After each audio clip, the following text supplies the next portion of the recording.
남편이 아닌 다른 남자의 아이를 낳았습니다. 25년 결혼 생활이 한순간에 무너져 내렸습니다. 55세 선희의 가슴에 손을 얹고 말했습니다. 통증보다 마음이 더 아프신 것 같아요. 그 한마디에 선희의 마음이 흔들리기 시작했습니다. 어느 비 오는 날 선을 넘게 된 선희와 재우. 하지만 몇 달 후 찾아온 충격적인 소식. 안녕하세요. 감성 이야기를 전해드리는 사연으로 만나는 사람들 사사입니다. 오늘은 55세 선희 씨의 가슴 찢어지는 이야기를 준비했습니다. 25년 냉랭한 결혼 생활, 따뜻한 손길에 마음을 연 한 여자. 하지만 그 대가로 치러야 했던 너무나 큰 희생. 남편에게 들킨 순간 선희가 내린 놀라운 결정은 마지막 반전까지 정말 예측할 수 없는 이 이야기. 과연 여러분이라면 어떤 선택을 하셨을까요? 영상을 시청하기 전에 구독과 좋아요, 알림 설정 부탁드려요. 지금 바로 시작합니다. 새벽 5시 반, 이선희는 알람 소리보다 먼저 눈을 떴습니다. 25년간 반복해온 습관이었죠. 침실 창문 사이로 스며드는 희미한 새벽빛이 남편 김상호의 잠든 얼굴을 비추고 있었습니다. 규칙적인 숨소리만이 적막한 침실을 채우고 있었어요. 이선희는 조심스럽게 몸을 일으켜 슬리퍼를 신었습니다. 바닥에 닿는 발소리마저 남편을 깨울까봐 걱정되었거든요. 세수를 마치고 거울을 보니 55의 나이가 고스란히 드러나 있었습니다. 눈가의 잔주름들, 어느새 성성해진 머리카락. 하지만 이선희는 그저 담담하게 머리를 빗어 넘겼어요. 부엌에서 아침 준비를 시작했습니다. 된장찌개 끓이는 냄새가 집안을 가득 채웠죠. 상우가 좋아하는 조기구이도 정성스럽게 구워냈습니다. 밥상을 차리면서 이선희는 문득 궁금해졌어요. 언제부터 이렇게 기계적으로 살게 되었을까 하고 말이죠. 신혼 때는 분명 다른 기대와 설렘이 있었는데 이제는 그 감정들이 어디로 사라져 버렸는지 알 수 없었습니다. 7시 정각, 상우가 세수를 마치고 식탁에 앉았습니다. 수고했어요. 짧은 인사말이 전부였어요. 이선희도 별 말씀을요라고 답하며 자리에 앉았습니다. 식사 내내 흐르는 침묵이 이제는 자연스러웠어요. 텔레비전에서 나오는 아침 뉴스 소리만이 그들 사이의 정적을 메워주고 있었습니다. 앵커가 전하는 사회 뉴스들이 귓가를 스쳐 지나갔죠. 오늘 수술 일정이 많아서 늦을 것 같아요. 상우가 넥타이를 매며 말했습니다. 알겠어요. 저녁은 따로 드세요. 이선희의 대답도 예상 가능한 것이었죠. 이런 대화가 일주일에 몇 번씩 반복되고 있었거든요. 상우는 커피를 한 모금 마시고는 서둘러 일어났습니다. 가방을 챙기는 그의 모습을 바라보며 이선희는 언제부터 남편이 이렇게 낯선 사람처럼 느껴지게 되었는지 생각해 보았어요. 현관문이 닫히는 소리와 함께 집안은 다시 고요해졌습니다. 이선희는 식탁을 치우고 설거지를 했어요. 찬물에 담긴 그릇들을 바라보며 문득 아들 준서가 생각났습니다. 군대에 간 지 벌써 6달이 지났어요. 한 달에 한 번 오는 편지가 유일한 소식이었죠. 준서가 어릴 때 함께 아침을 먹던 시간들이 그리웠습니다. 그때는 적어도 식탁에 웃음소리라도 있었거든요. 설거지를 마치고 이선희는 거실을 정리했습니다. 이미 정돈되어 있는 공간이었지만 할 일을 만들어야 했어요. 텅 빈 시간을 견디기 위해서 말입니다. 소파 쿠션을 다시 배치하고 화분에 물을 주었죠. 베란다에 상추와 깻잎들이 푸르게 자라고 있었습니다. 이 작은 텃밭이 이선희에게는 큰 위안이었어요. 오전 9시 이선희는 평상복으로 갈아입고 성당으로 향했습니다. 은평구 성당까지는 걸어서 15분 거리였어요. 아침 공기가 상쾌했습니다. 길을 걸으며 만나는 이웃들과 인사를 나누는 것도 일상의 작은 즐거움이었죠. 안녕하세요. 일찍 나오셨네요. 네, 성당에 볼 일이 있어서요. 간단한 대화였지만 누군가와 말을 나눈다는 것 자체가 소중했습니다. 성당에 도착하니 오늘은 전례부 모임이 있는 날이었습니다. 성당 입구에서 만난 최 권사님이 반갑게 손을 흔들었어요.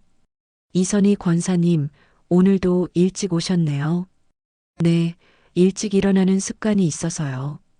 이선희는 미소를 지으며 답했습니다. 성당에서만큼은 다른 사람들과 자연스럽게 대화를 나눌 수 있었어요. 하지만 깊은 속마음까지 털어놓을 만큼 가까운 사이는 아니었죠. 전례부 모임에서 다음 주 미사 준비에 대해 논의했습니다. 이선희는 성가대 반주와 꽃꽂이를 맡기로 했어요. 누군가에게 필요한 사람이 된다는 느낌이 좋았습니다. 집에서는 느낄 수 없는 소속감이었거든요. 김 권사님이 이선희 권사님 손재주가 워낙 좋으시니까 꽃꽂이는 안심이에요라고 말했을 때 이선희의 마음에 작은 온기가 스며들었어요. 모임이 끝나고 집으로 돌아오는 길, 이선희는 동네 시장을 둘러보았습니다. 저녁 반찬거리를 사면서 상인들과 주고받는 안부 인사가 하루 중 가장 활기찬 시간이었어요. 오늘 시금치가 정말 싱싱해요. 시장 아주머니의 말에 이선희는 고개를 끄덕였습니다. 그러게요. 색깔이 참 좋네요.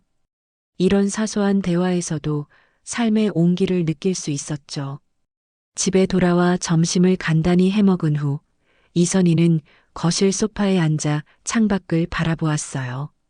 아파트 단지 안놀이터에서 뛰어노는 아이들의 모습이 보였습니다. 저 아이들의 엄마는 지금 어떤 마음일까 생각해 보았죠. 자신도 한때는 준서를 데리고 저 놀이터에서 시간을 보냈었는데 말이에요. 그때는 미래에 대한 꿈과 희망이 있었습니다. 오후 2시 이선희는 노인복지센터로 향했습니다. 일주일에 3번 어르신들의 식사를 도와드리는 봉사활동이었어요. 복지센터에 들어서니 익숙한 어르신들의 얼굴이 보였습니다. 선희야 왔구나. 80이 넘은 박할머니가 반갑게 맞아주셨어요. 이런 순간들이 이선희에게는 가장 소중했습니다. 누군가에게 진심으로 환영받는다는 느낌 말이에요. 어깨 통증이 시작된 건 일주일 전부터였습니다. 처음엔 단순히 잠을 잘못 잤나 싶어 파스를 붙이고 넘어갔는데 날이 갈수록 통증이 심해져만 갔어요. 팔을 들어 올리기도 힘들어졌습니다. 빨래를 널다가도 아이고 소리가 절로 나왔죠. 이선희는 상호에게 어깨가 아프다고 말해볼까 생각했지만 바쁜 남편에게 굳이 걱정을 끼치고 싶지 않았습니다. 어차피 상호는 정형외과 의사였지만 집에서는 의사 역할을 하지 않았거든요. 가족의 건강 문제에 대해서는 오히려 더 무심했어요. 그냥 며칠 지나면 괜찮아질 거야 하며 스스로를 위로했습니다. 하지만 성당에서 꽃꽂이를 하다가 통증 때문에 꽃병을 떨어뜨릴 뻔했을 때 이선희는 더 이상 미룰 수 없다는 걸 깨달았어요. 최 권사님이 걱정스러운 표정으로 선희 권사님, 얼굴이 안 좋아 보여요라고 말했을 때 이선희는 솔직하게 어깨 통증을 털어놓았습니다. 아, 그럼 우리 동네에 좋은 한의원이 있어요. 박재우 원장님이 침 잘 놓기로 소문났거든요. 최 권사님의 추천이었습니다. 남편분이 의사시니까 병원 가시면 되겠지만 한의원도 나쁘지 않을 것 같아요. 이선희는 고개를 끄덕였어요. 사실 상호의 병원에 가기보다는 다른 곳에서 조용히 치료받고 싶었거든요. 다음 날 오후 이선희는 최 권사님이 알려준 한의원을 찾아갔습니다. 은평 한의원이라는 간판이 눈에 들어왔어요. 작지만 깔끔해 보이는 외관이었습니다. 문을 열고 들어서니 은은한 한약 냄새와 함께 차분한 분위기가 느껴졌어요. 접수대에 앉은 간호사가 따뜻하게 맞아주었습니다. 처음 오신 분이시죠? 어디가 불편하세요? 어깨가 아파서 왔어요. 이선희는 간단히 증상을 설명했습니다. 간호사는 진료 기록지를 건네주며 작성해달라고 했어요. 이선희는 조용한 대기실에 앉아 기록지를 작성했습니다. 이름, 나이, 주소, 증상. 간단해 보이는 항목들이었지만 직업란에서 잠시 펜을 멈췄어요. 전업주부라고 써야 하나, 무직이라고 써야 하나 고민하다가 결국 주부라고 적었습니다. 얼마 후 간호사가 이선희의 이름을 불렀어요. 이선희님, 진료실로 들어가세요. 진료실 문을 열고 들어서는 순간 이선희는 잠시 멈칫했습니다. 예상했던 것보다 젊은 의사가 앉아 있었거든요. 40대 후반쯤 되어 보이는 남자였는데 단정한 외모와 따뜻해 보이는 눈빛이 인상적이었어요. 안녕하세요. 박재우입니다. 편히 앉으세요. 의사가 일어나 인사를 건넸습니다. 이선희는 예의 바르게 고개를 숙였어요. 이선희입니다. 어깨가 아파서 왔습니다. 네, 언제부터 아프셨어요? 박재우는 부드러운 목소리로 물었습니다. 목소리에 어떤 안정감이 있었어요. 이선희는 일주일 전부터 시작된 통증에 대해 자세히 설명했습니다. 박재우는 고개를 끄덕이며 진지하게 들어주었어요. 일단 어깨 상태를 확인해 보겠습니다. 옷을 좀 내려주세요. 이선희는 어깨가 드러나도록 옷을 정리했습니다. 박재우가 이선희의 어깨를 만져보기 시작했어요. 박재우의 손길은 놀라울 정도로 섬세했습니다. 통증 부위를 정확히 찾아내며 적절한 압력을 가했어요. 여기가 특히 아프시죠? 네, 맞아요. 이선희는 신기해하며 답했습니다. 어떻게 이렇게 정확히 알 수 있을까 싶었거든요. 박재우의 손길에서 전문성과 함께 어떤 따뜻함이 느껴졌어요. 어깨 결림이 심하네요. 목과 등까지 전체적으로 긴장되어 있고요. 박재우가 진단을 내렸습니다. 스트레스를 많이 받으시나요? 갑작스러운 질문에 이선희는 당황했어요. 스트레스요? 별로. 그냥 평범하게 살고 있는데요. 그렇군요. 하지만 몸은 솔직하거든요. 박재우는 이선희의 목덜미를 만져보며 말했습니다. 근육이 이렇게 굳어 있는 건 보통 정신적인 긴장에서 오는 경우가 많아요. 몸의 통증보다 마음이 더 아프신 것 같은데요. 순간 이선희의 가슴 깊은 곳에서 무언가가 울렸습니다. 오랫동안 묻어두었던 감정이 건드려진 느낌이었어요. 마음이 아프다고요? 이선희는 작은 목소리로 물었습니다.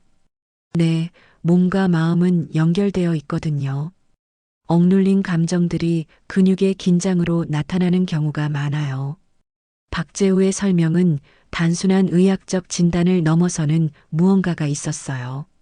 마치 이선희의 내면을 들여다보는 것 같았습니다. 침 치료가 시작되었습니다. 박재우는 세심하게 혈자리를 찾아 침을 놓았어요. 조금 따끔할 수 있어요. 하지만 생각보다 아프지 않았습니다.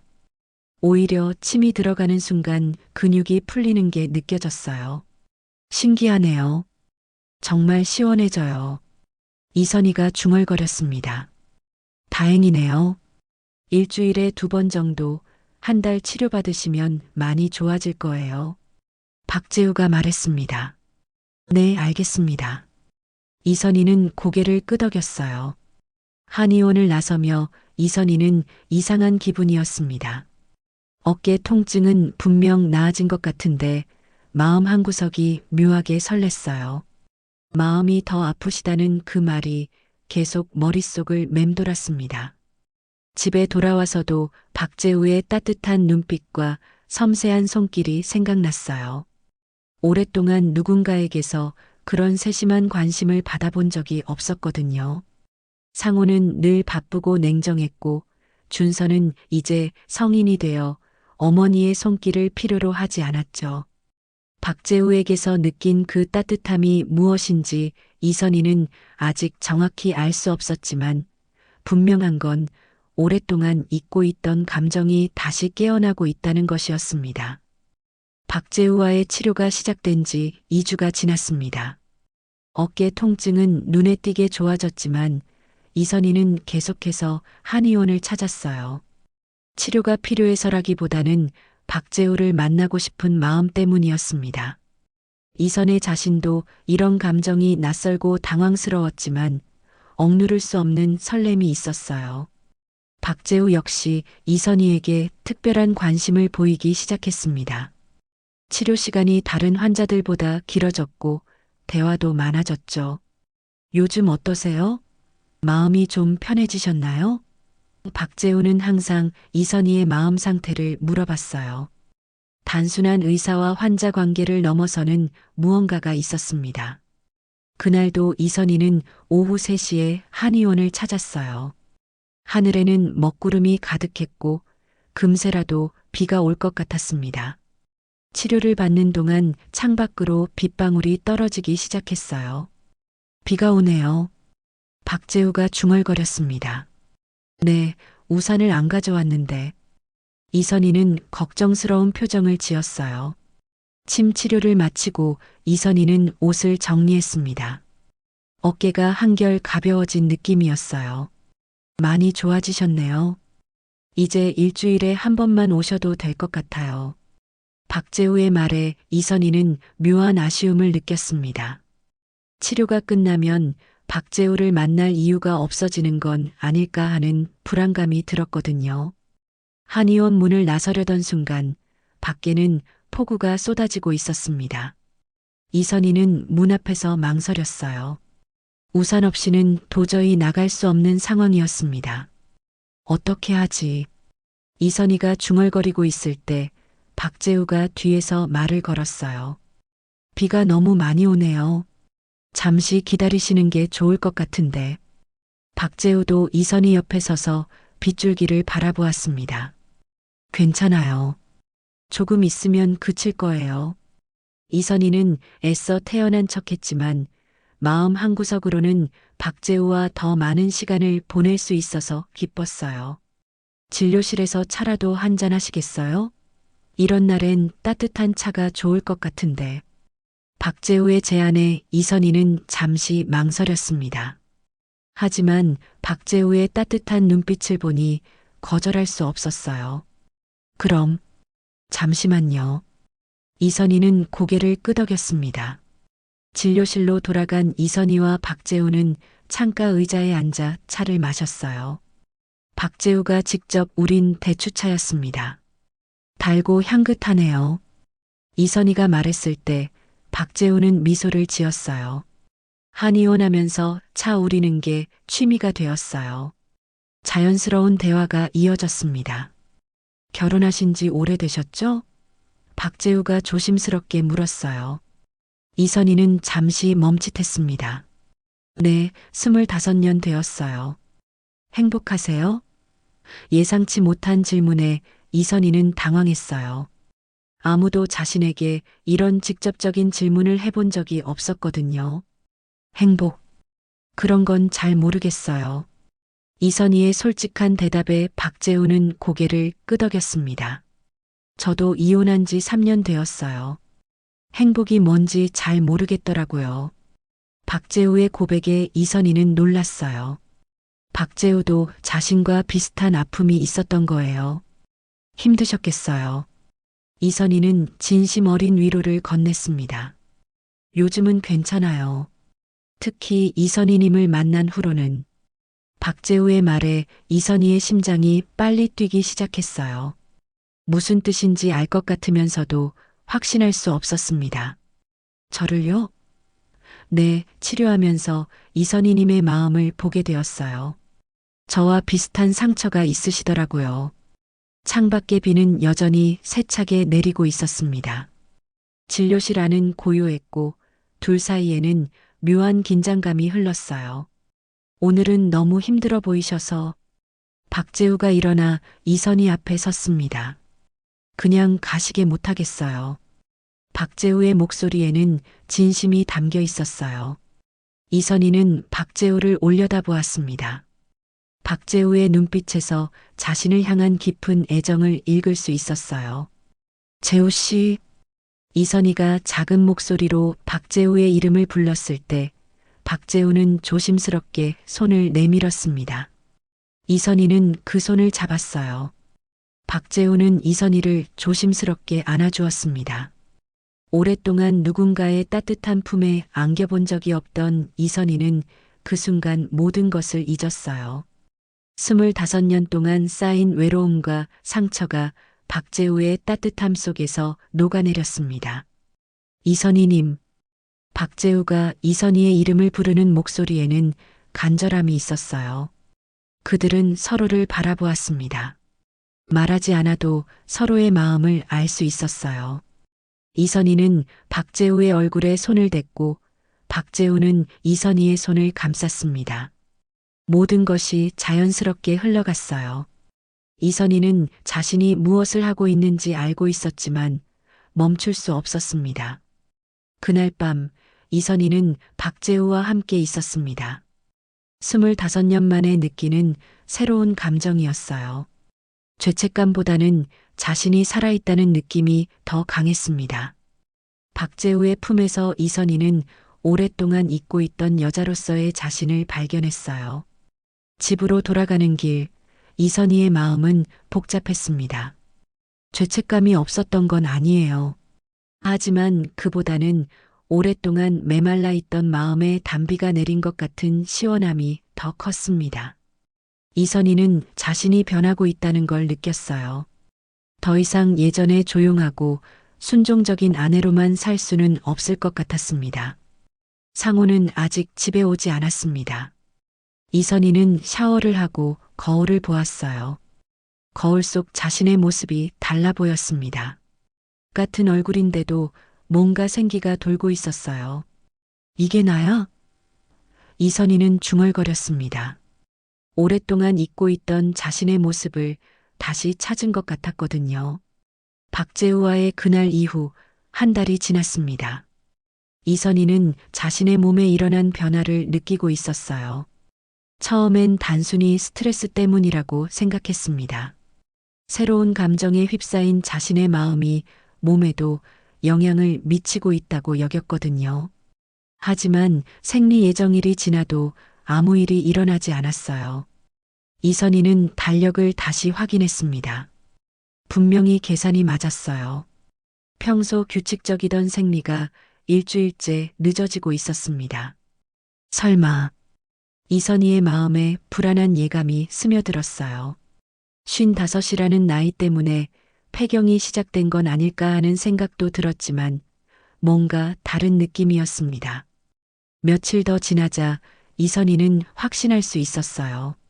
입덧까지 시작된 것이었습니다. 아침에 일어나면 속이 메스꺼렸고 평소 좋아하던 된장찌개 냄새조차 역겨웠어요. 이럴 리가 없는데. 이선희는 중얼거렸지만 마음 깊은 곳에서는 이미 답을 알고 있었습니다. 박재우와 만나는 날, 이선희는 평소보다 침울한 표정이었어요. 침 치료를 받으면서도 계속 딴 생각을 하고 있었습니다. 박재우는 이선희의 달라진 기색을 눈치챘어요. 오늘 좀 안 좋아 보이시는데 무슨 일 있으세요? 아니에요. 그냥 좀 피곤해서. 이선희는 애써 태연한 척했지만 목소리에 떨림이 있었어요. 치료가 끝나고 둘만 남았을 때 이선희는 더 이상 숨길 수 없었습니다. 재우 씨, 할 말이 있어요. 이선희의 진지한 표정에 박재우도 긴장했어요. 무슨 일이에요? 아기가 생긴 것 같아요. 이선희의 말에 박재우는 잠시 말을 잃었습니다. 정말요? 박재우의 눈빛이 복잡해졌어요. 놀라움과 기쁨 그리고 걱정이 동시에 스쳤습니다. 아직 확실하지는 않지만 거의 확실해요. 이선희는 고개를 떨구며 말했어요. 박재우는 이선희의 손을 잡았습니다. 괜찮아요. 우리가 함께 해결해 나가면 돼요. 어떻게 해결해요? 저는 결혼한 몸이에요. 이선희의 목소리에는 절망이 묻어났어요. 남편한테 어떻게 설명하죠? 아들한테는 뭐라고 말하고요? 박재우는 이선희의 마음을 이해했습니다. 상황이 얼마나 복잡한지 잘 알고 있었거든요. 일단 정확한 검사부터 받아봅시다. 다음 날 이선희는 동네에서 멀리 떨어진 산부인과를 찾았어요. 혹시라도 아는 사람을 만날까봐 걱정이 되었거든요. 검사 결과는 이선희의 예상대로였습니다. 임신 6주 정도 되셨네요. 나이가 있으시니까 고위험 임신에 해당하지만 지금까지는 건강하게 잘 자라고 있어요. 의사의 말을 들으며 이선희는 복잡한 심경이었어요. 기쁘면서도 두려웠고 죄책감과 함께 묘한 설렘도 있었습니다. 55의 나이에 다시 엄마가 된다는 것, 그것도 남편이 아닌 다른 남자의 아이를 가진다는 것이 현실처럼 느껴지지 않았어요. 박재우에게 확실한 결과를 알려주자 박재우는 이선희를 꼭 안아주었습니다. 우리 아이야. 내가 책임질게. 박재우의 말에는 진심이 담겨 있었어요. 같이 살자. 이제 새로운 시작을 하는 거야. 하지만 이선희는 고개를 저었습니다. 안 돼요. 절대 그럴 수 없어요. 왜요? 우리가 사랑하고 있잖아요. 박재우가 간절하게 말했지만 이선희의 마음은 이미 정해져 있었어요. 저는 25년을 그 집에서 살았어요. 하루아침에 모든 걸 포기할 수는 없어요. 이선희의 목소리에는 단호함이 있었습니다. 그럼 아이는 어떻게 하실 거예요? 이선희는 며칠 동안 고민했습니다. 낙태라는 선택지도 생각해봤지만 마음이 허락하지 않았어요. 나이가 있어서 마지막 기회일 수도 있다는 생각이 들었거든요. 결국 이선희는 아이를 낳기로 결심했습니다. 하지만 상호에게는 절대 말할 수 없었어요. 이선희는 정교한 계획을 세웠습니다. 상호에게는 호르몬 이상으로 생리가 불규칙해졌다고 말했어요. 나이가 들어서 그런가 봐요. 병원에서 호르몬 치료받고 있어요. 상호는 별로 관심을 보이지 않았습니다. 그래, 몸 관리 잘해. 짧은 대답이 전부였어요. 성당 사람들에게는 입양을 준비하고 있다고 말했습니다. 아이가 없는 가정을 도와주고 싶어서요. 임시로 우리가 돌봐주기로 했어요. 최 권사님을 비롯한 성당 사람들은 이선희의 선행을 칭찬했어요. 역시 선희 권사님은 마음이 착하세요. 가장 중요한 건 아이를 어떻게 키울 것인가였습니다. 이선희는 조카딸 미영을 생각했어요. 미영은 결혼한 지 3년이 되었지만 아직 아이가 없었거든요. 이선희는 미영에게 조심스럽게 말을 꺼냈습니다. 미영아, 혹시 입양 생각해 본 적 있니? 왜 갑자기 그런 말씀을 하세요? 미영이 놀라며 물었어요. 아니야, 그냥 요즘 입양하는 사람들이 많다고 해서. 이선희는 슬쩍 떠보았습니다. 저희도 생각은 해봤는데 아직은 좀. 미영의 반응을 보니 아직은 시기상조인 것 같았어요. 이선희는 다른 방법을 생각해야 했습니다. 일단 아이를 낳고 나서 상황을 봐야겠다고 결심했어요. 박재우는 계속해서 함께 살자고 설득했지만 이선희는 완강했습니다. 아이만 건강하게 낳으면 돼요. 그 다음은 그때 가서 생각해봐요. 임신 사실을 숨기기 위해 이선희는 평소보다 헐렁한 옷을 입기 시작했어요. 다행히 나이 때문인지 배가 크게 나오지 않았습니다. 성당 봉사활동과 노인복지센터 일도 계속했어요. 아무도 이선희의 임신을 눈치채지 못했습니다. 박재우는 이선희를 위해 최선을 다했어요. 임신에 좋은 한약을 지어주고 정기적으로 건강 상태를 확인해 주었습니다. 아이가 건강하게 자라고 있어요. 걱정하지 마세요. 박재우의 말에 이선희는 안도했어요. 하지만 마음 한구석의 불안감은 사라지지 않았습니다. 아이를 낳은 지 석 달이 지났습니다. 이선희는 조카딸 미영의 집에서 아이를 맡기고 온 뒤 평상시와 다름없는 일상을 유지하려 애쓰고 있었어요. 하지만 마음 한구석에는 항상 불안감이 자리 잡고 있었습니다. 언제 들통날지 모른다는 두려움 때문이었죠. 상호는 여전히 바쁜 일상을 보내고 있었습니다. 병원과 집을 오가는 규칙적인 생활이었죠. 이선희가 며칠 동안 몸이 안 좋다며 집에만 있어도 별다른 관심을 보이지 않았어요. 몸조리 잘해. 나이가 들어서 그런가 보다. 상호의 무심한 반응에 이선희는 안도하면서도 씁쓸함을 느꼈습니다. 그런데 어느 날 저녁 상황이 급변했어요. 상호가 평소보다 일찍 집에 들어왔는데 표정이 심상치 않았습니다. 손에는 몇 장의 서류를 들고 있었어요. 선희야, 이야기 좀 하자. 상호의 목소리가 평소와 달랐습니다. 차갑고 날카로웠어요. 이선희는 가슴이 철렁했습니다. 무슨 일인지 직감적으로 알 것 같았거든요. 무슨 일이에요? 이선희는 애써 침착한 척하며 물었어요. 상호는 서류를 식탁에 내려놓았습니다. 이게 뭐야? 상호가 가리킨 것은 병원 진료 기록이었어요. 이선희는 순간 숨이 막혔습니다.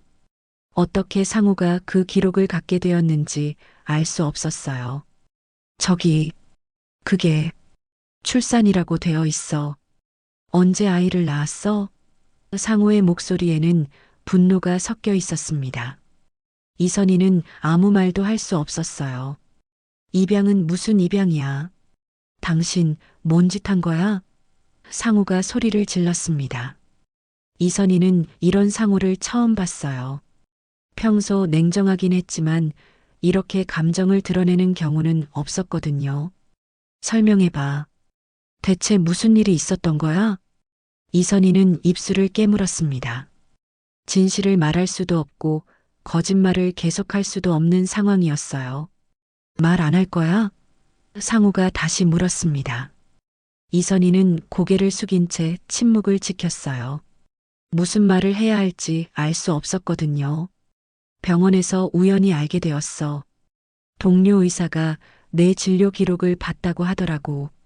상호가 설명했습니다. 나도 처음엔 동명이인인 줄 알았지. 그런데 주민등록번호까지 확인해 보니 틀림없이 내 아내더라고. 상호의 목소리에는 배신감이 묻어났어요. 이선희는 상황의 심각성을 깨달았습니다. 더 이상 숨길 수 없다는 걸 알았어요. 하지만 진실을 말하기에는 너무 많은 것들이 걸려 있었습니다. 준서도 있고 25년 동안 쌓아온 가정도 있었거든요. 여보. 이선희가 간신히 입을 열었어요. 누구 아이야? 상호가 직접적으로 물었습니다. 이선희는 고개를 들어 상호를 바라봤어요.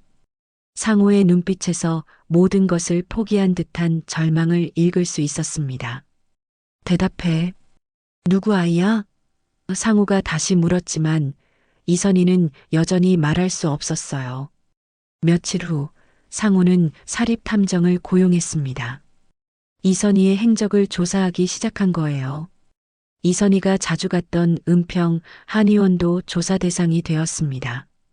상호는 박재우에 대한 정보를 수집했어요. 이혼한 남자, 이선희와 비슷한 나이. 모든 것이 의심스러웠습니다. 박재우는 상황이 위험해졌다는 걸 직감했어요.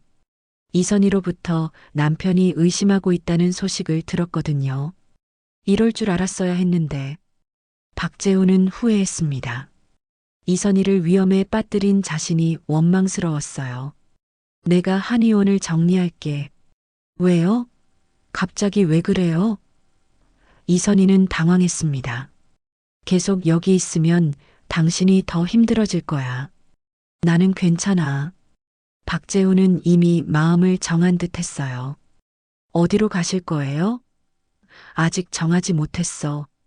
일단 멀리 떠날 생각이야. 박재우의 갑작스러운 결정에 이선희는 혼란스러웠어요.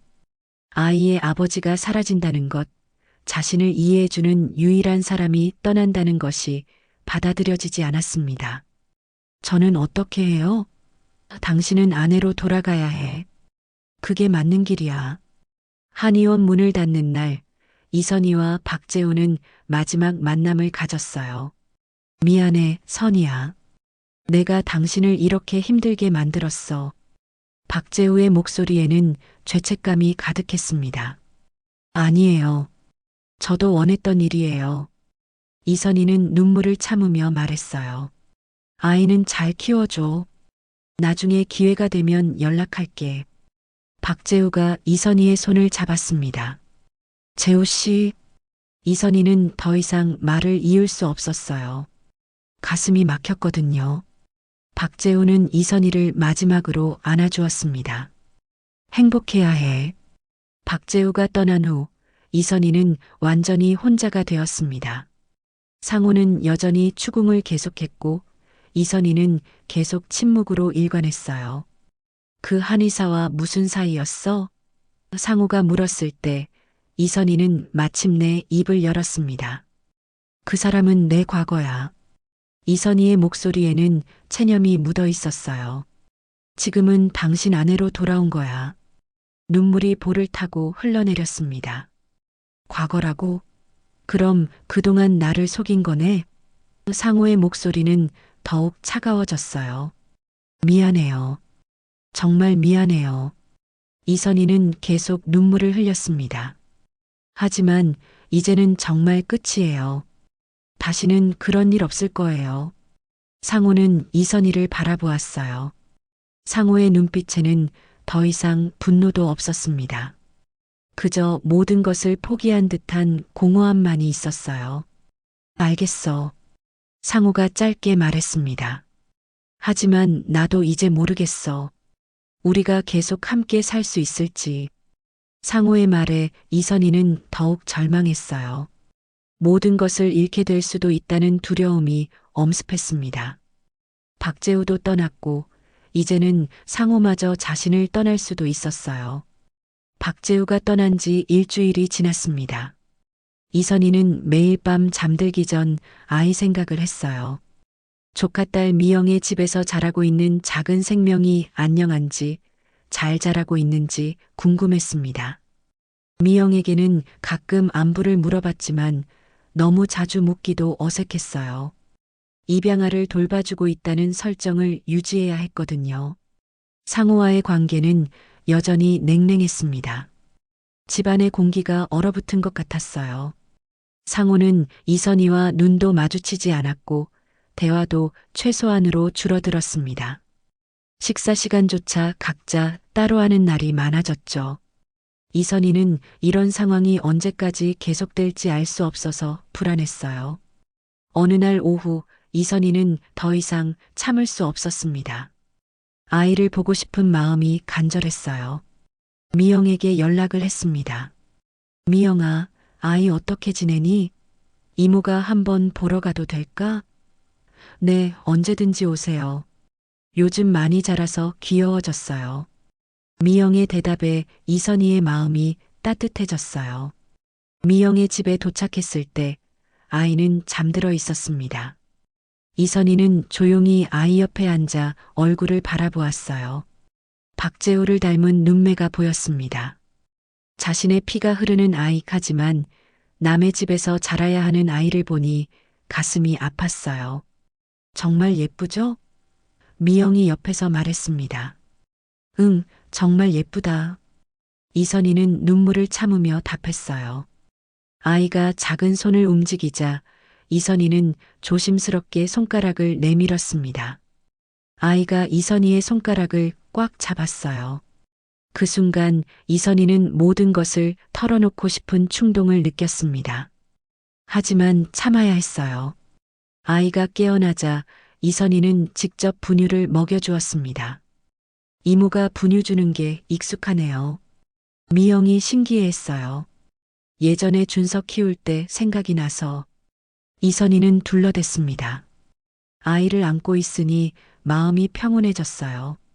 이런 순간이 얼마나 소중한지 새삼 깨달았습니다. 넌 엄마가 세상에서 가장 사랑한 사람의 아이란다.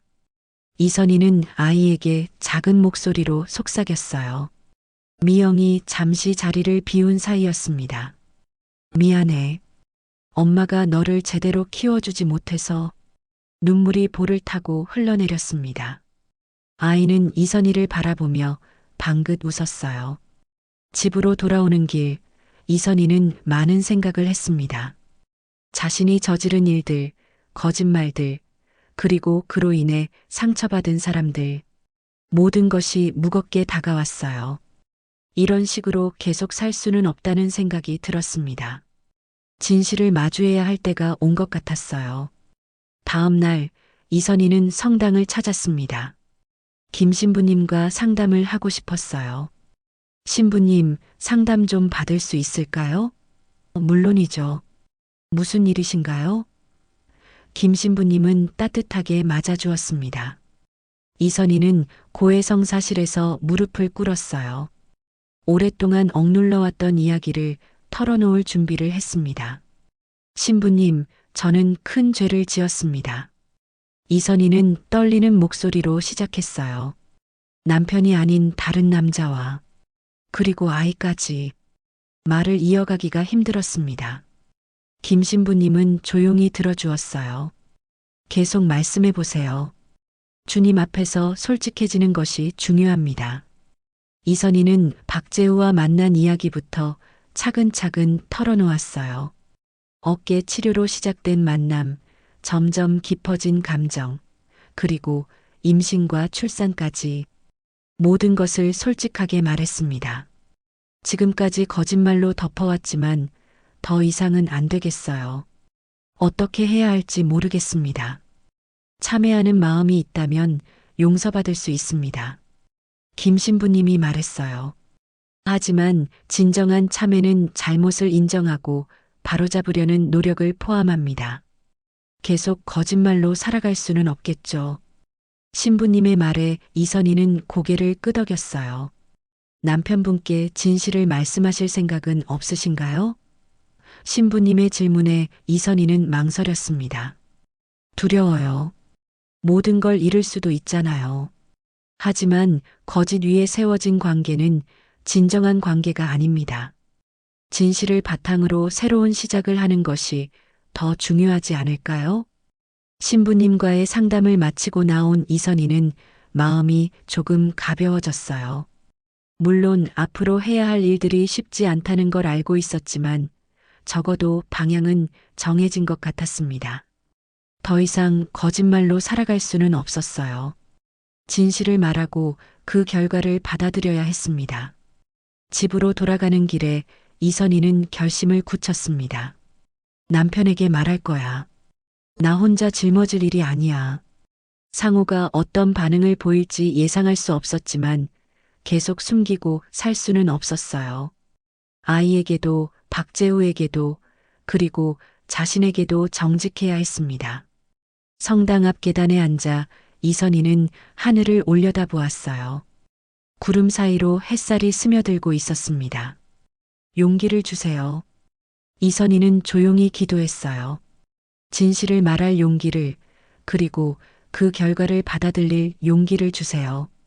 마음 깊은 곳에서 평안함이 느껴졌습니다. 그날 저녁 이선희는 상호를 기다렸어요. 진실을 말할 준비를 마쳤습니다. 더 이상 거짓말로 살고 싶지 않았어요. 비록 모든 것을 잃을 수도 있지만 진실한 삶을 살고 싶었습니다. 아이에게도 떳떳한 엄마가 되고 싶었거든요. 상호가 집에 들어올 때까지 이선희는 거실에서 기다렸습니다. 떨리는 마음을 진정시키며 용기를 내었어요. 여보, 이야기할 게 있어요. 이선희의 목소리에는 이전과 다른 단호함이 있었습니다. 상호는 이선희를 바라보았어요. 무언가 달라진 것을 느꼈을 거예요. 상호가 집에 들어서자 이선희는 거실 소파에서 일어났습니다. 평소와 다른 이선희의 모습에 상호도 뭔가 심상치 않음을 느꼈어요. 무슨 일이야? 상호가 가방을 내려놓으며 물었습니다. 이선희는 깊게 숨을 들이쉬었어요. 이제 돌이킬 수 없는 순간이 왔다는 걸 알고 있었습니다. 앉아주세요.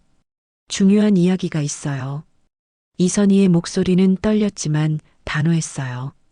상호는 이선희 맞은편 의자에 앉았습니다. 둘 사이에는 무거운 침묵이 흘렀어요. 이선희는 상호의 눈을 바라보며 입을 열었습니다. 지난번에 물어보신 것에 대해서 모든 걸 말씀드릴게요. 그래, 말해봐. 상호의 목소리는 차가웠지만 이선희를 바라보는 눈빛에서는 복잡한 감정을 읽을 수 있었어요. 이선희는 손을 꼭 쥐고 말을 시작했습니다.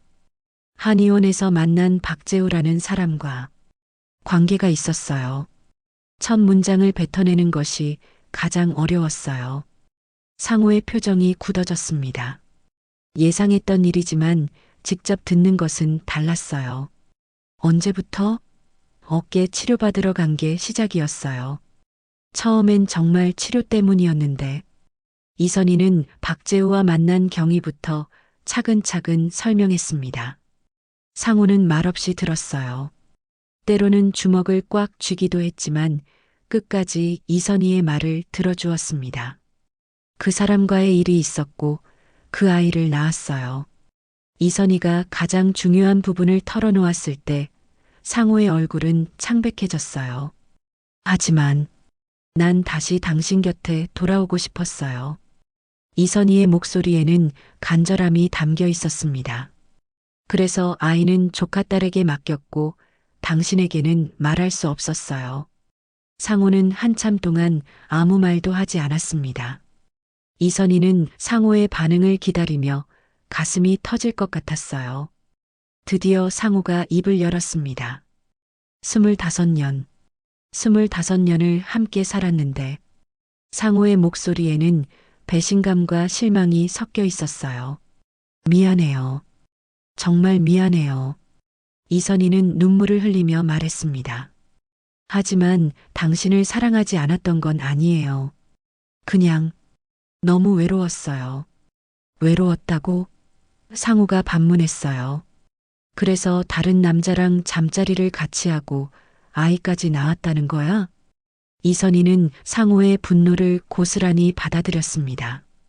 변명할 생각은 없었어요. 네, 제가 잘못했어요. 모든 게 제 잘못이에요. 잘못했다고 해서 끝나는 일이야? 상호가 소리를 질렀습니다.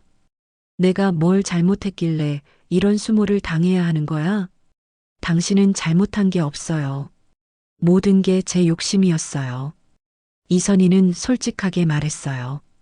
그동안 당신이 바쁘다는 핑계로 제 외로움을 정당화했지만 결국 제가 선택한 일이에요. 상호는 이선희를 바라보며 고개를 저었습니다. 이제 와서 솔직하다고 해서 뭐가 달라져? 한참의 침묵이 흘렀습니다. 상호는 창밖을 바라보며 생각에 잠겼어요.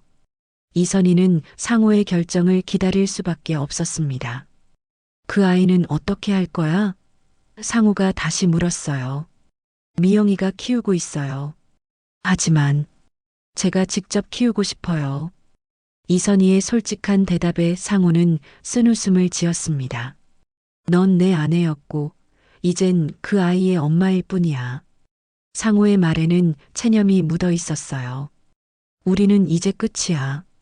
더 이상 함께 살 수 없어. 이선희는 예상했던 말이지만 실제로 들으니 마음이 무너져 내렸어요. 여보, 이선희야, 난 정말 모르겠어. 어떻게 이런 일이 일어날 수 있는지. 상호는 자리에서 일어났습니다. 짐 정리해. 당분간 따로 살자. 얼마나 따로 살 건데요? 이선희가 물었지만 상호는 대답하지 않았어요. 준서한테는 뭐라고 할 거야? 제가 말할게요. 모든 걸 솔직하게. 아니야. 그 아이는 군대에 있잖아. 나중에 생각해보자. 그날 밤 이선희는 짐을 쌌습니다. 25년 동안 모아온 추억들을 정리하는 일은 생각보다 힘들었어요. 결혼 반지를 빼서 화장대 위에 놓았습니다. 더 이상 끼고 있을 자격이 없다고 생각했거든요. 상호는 서재에서 나오지 않았어요. 다음 날 아침 이선희는 집을 나섰습니다. 당분간 언니 집에서 지내기로 했어요. 상호는 현관까지 나와 배웅하지 않았습니다. 택시를 타고 집을 벗어나면서 이선희는 뒤돌아보았어요. 25년을 함께한 공간이었지만 이제는 남의 집 같았습니다. 언니는 이선희의 사정을 듣고 놀랐어요. 정말 그런 일이 있었어? 네, 언니. 제가 너무 잘못했어요. 이선희는 언니에게도 솔직하게 털어놓았습니다. 그럼 그 아이는? 미영이가 키우고 있는데 제가 직접 키우고 싶어요. 언니는 복잡한 표정을 지었어요. 며칠 후 이선희는 미영을 만났습니다. 미영아, 이모가 할 말이 있어. 이선희는 미영에게도 진실을 털어놓았어요. 그 아이는 사실 이모 아이야. 미영은 충격을 받았습니다. 어떻게 그런 일이? 미안해.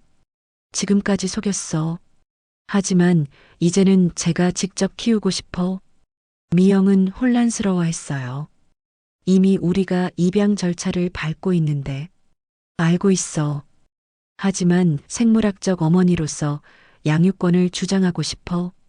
이선희는 단호하게 말했습니다. 법적 절차를 밟을 거야. 미영아, 미안하지만 이해해줘. 미영은 눈물을 흘렸지만 결국 이선희의 뜻을 받아들였어요. 변호사를 만나 상담을 받았습니다. 생물학적 어머니의 양육권 주장은 법적으로 강력합니다. 하지만 절차가 복잡할 수 있어요. 이선희는 각오하고 있었어요. 시간이 걸려도 상관없어요. 제 아이니까요. 드디어 이선희는 자신의 아이라고 당당하게 말할 수 있게 되었습니다. 상호와의 별거가 시작되었습니다. 이선희는 새로운 삶을 준비했어요. 쉽지 않은 길이지만 더 이상 거짓말하며 살고 싶지 않았습니다. 아이를 위해서라도 정직한 엄마가 되고 싶었거든요. 비록 모든 것을 잃었지만 이선희는 처음으로 자신다운 삶을 살아갈 수 있게 되었습니다. 1년이 흘렀습니다. 이선희는 은평구에서 조금 떨어진 곳의 작은 간병센터에서 일하고 있었어요. 치매를 앓고 있는 어르신들을 돌보는 일이었습니다. 처음엔 힘들었지만 이제는 이 일이 자신에게 맞는다고 생각했어요. 누군가를 돌보며 보람을 느낄 수 있었거든요. 아침 6시에 일어나 간병센터로 출근하는 것이 이선희의 새로운 일상이었습니다. 작은 원룸에서 혼자 사는 생활도 이제는 익숙해졌어요. 예전처럼 남편과 아들을 위해 아침을 준비할 필요도 없었고 오롯이 자신만을 위한 시간을 가질 수 있었습니다. 외롭긴 했지만 자유로웠어요. 아이는 이제 이선희와 함께 살고 있었습니다. 법적 절차를 거쳐 양육권을 되찾는데 반년이 걸렸어요. 처음에는 미영이 아쉬워했지만 결국 이해해 주었습니다. 이모가 직접 키우는 게 맞는 것 같아요. 미영의 말에 이선희는 고마움을 느꼈어요. 아이는 이제 당당히 이선희의 딸로 자라고 있었습니다. 간병센터에서 동료들은 이선희를 김 선생님이라고 불렀어요. 늦은 나이에 출산한 워킹맘이라고 생각하고 있었거든요. 이선희는 굳이 복잡한 사정을 설명하지 않았습니다. 아이 아버지에 대해서도 사정이 있어서 혼자 키우고 있다고만 말했어요. 사람들은 더 이상 묻지 않았습니다. 어르신들은 이선희를 좋아했어요. 선희야, 오늘도 왔구나. 박할머니가 반갑게 맞아주시곤 했습니다. 치매가 있으셔서 가끔 이선희를 딸로 착각하기도 했지만 이선희는 마음이 따뜻해졌어요. 누군가에게 필요한 존재라는 느낌이 좋았거든요. 예전 노인복지센터에서 봉사하던 때와는 다른 더 깊은 보람이었습니다. 상호는 여전히 은평구 집에서 혼자 살고 있었습니다. 준서가 군 제대 후 잠시 집에 머물렀지만 곧 자취를 시작했어요. 준서에게는 부모가 잠시 떨어져 지내고 있다고만 설명했습니다. 자세한 사정은 나중에 말하기로 했거든요. 준서는 의외로 담담하게 받아들였어요. 요즘 그런 부부들 많잖아요. 상호의 일상은 예전과 크게 다르지 않았습니다. 병원에서 수술하고 진료하는 반복적인 생활이었어요. 하지만 집에 돌아와서는 무척 외로웠습니다. 아무도 없는 집, 혼자 먹는 저녁 식사, 텔레비전 소리만 들리는 거실. 이선희가 없는 생활이 이렇게 적막할 줄 몰랐어요. 가끔 상호는 서랍 깊숙이 숨겨둔 아이 사진을 꺼내보곤 했습니다. 미영이를 통해 몰래 받은 사진들이었어요. 처음에는 분노 때문에 보기 싫었지만 시간이 지나면서 묘한 감정이 들었습니다. 분명 자신의 피는 아니지만 이선희가 낳은 아이라는 사실이 무시할 수 없었거든요. 어느 날 저녁 상호는 성당을 찾았습니다. 특별히 신앙이 깊지는 않았지만 마음이 답답할 때면 가끔 성당에 들렀어요. 조용한 성당에서 생각을 정리하고 싶었습니다. 그런데 성당 마당 벤치에 앉아 있는 익숙한 뒷모습이 보였어요. 이선희였습니다. 이선희는 아이를 무릎에 앉히고 성당 마당의 비둘기들을 바라보고 있었어요. 아이가 작은 손으로 비둘기를 가리키며 옹알거렸습니다. 그 모습이 평화로워 보였어요. 상호는 잠시 망설였지만 천천히 이선희에게 다가갔습니다. 발소리를 듣고 이선희가 뒤돌아보았어요. 여보. 이선희가 놀라며 일어서려 했지만 상호가 손을 들어 말렸어요. 앉아 있어. 상호는 이선희 옆에 앉았습니다. 아이는 상호를 신기하게 바라보았어요. 처음 보는 얼굴이었거든요. 아저씨. 아이가 작은 목소리로 말했을 때 상호의 마음이 묘하게 움직였습니다. 어떻게 지내? 상호가 먼저 말을 걸었어요. 그럭저럭. 일하면서 아이 키우고 있어요. 이선희의 대답에는 담담함이 있었습니다. 힘들지? 힘들긴 하지만 후회하지는 않아요. 이선희는 솔직하게 말했어요. 더 이상 거짓말하고 싶지 않았거든요. 둘 사이에 침묵이 흘렀습니다. 아이가 상호의 손을 만지작거렸어요. 아빠? 아이가 물었을 때 이선희는 당황했습니다. 아니야, 이 아저씨는. 괜찮아. 상호가 말을 막았어요. 아이를 바라보는 상호의 눈빛이 부드러워졌습니다. 안녕, 작은 아가씨. 준서는 어때요? 이선희가 조심스럽게 물었어요. 잘 지내고 있어. 가끔 집에 와서 밥 해달라고 하더라고. 상호의 말에 이선희는 미소를 지었어요. 그 애는 원래 그래요. 요리 못한다고 하면서도 엄마 밥이 그리운가 봐요. 너도 그립더라. 요리 말이야.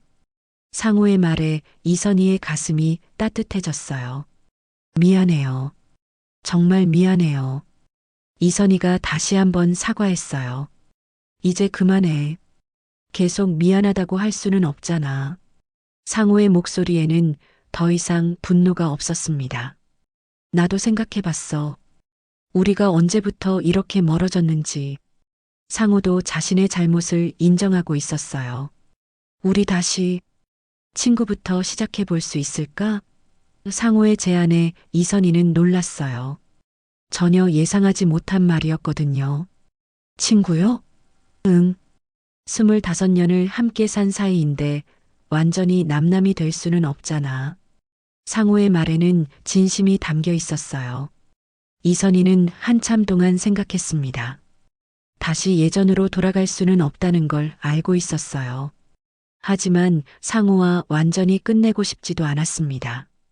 결국 이선희는 말없이 고개를 끄덕였어요. 그때 아이가 벤치에서 내려와 성당 마당으로 뛰어갔습니다. 엄마, 아저씨. 아이가 멀리서 손을 흔들며 달려왔어요. 비둘기를 쫓다가 넘어질 뻔했지만 금세 일어나서 웃었습니다. 그 모습을 보며 이선희와 상호는 동시에 미소를 지었어요. 저 아이 때문에라도 우리는 괜찮은 관계를 유지해야겠어. 상우가 말했습니다. 해가 지고 있었습니다. 성당 마당에는 따뜻한 저녁 햇살이 비치고 있었어요. 이선희는 아이를 안아 올렸고 상우는 옆에서 지켜보았습니다. 예전과는 다른 관계였지만 새로운 시작이라고 생각하니 마음이 편해졌어요. 모든 것이 완벽하지는 않았지만 이선희는 처음으로 진정한 평화를 느꼈습니다. 집에 가야겠어요. 아이가 배고파할 시간이에요. 이선희가 일어섰을 때 상우도 함께 일어났어요. 나도 갈게. 같은 방향이니까. 셋은 함께 성당을 나섰습니다.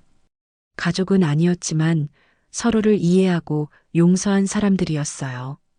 그것만으로도 충분했습니다.